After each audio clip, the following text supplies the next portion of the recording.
Espéronier. Boulet Espéronier. Merci, Monsieur le Président. Moi aussi, une question courte, assez directe.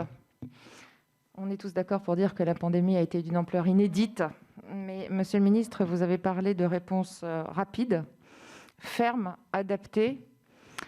L'Italie, qui est un pays frontalier, confine sa population le 9 mars. Nous la confinons le 17 mars. Que se passe-t-il entre les deux ? Est-ce qu'il n'y a pas une forme de déni de la part de nos dirigeants à ce moment-là, de dire ce virus ne passera pas les frontières ?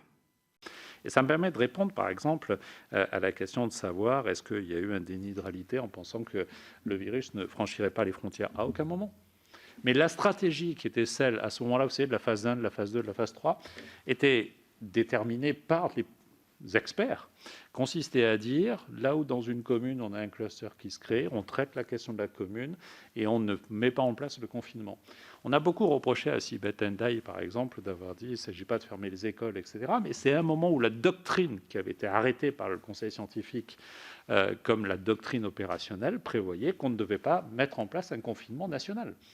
Ça a évolué, certains pays avaient pris ce choix-là, mais c'est vrai que le regard qui nous était porté a conduit, et je n'ai pas décidé cela, mais là encore je ne dis pas pour me défausser, mais j'en étais témoin, notamment dans le cadre des CDSN, où les recommandations qui étaient données ont été suivies. Et elles ne consistaient pas à prévoir un confinement ou une fermeture de frontières.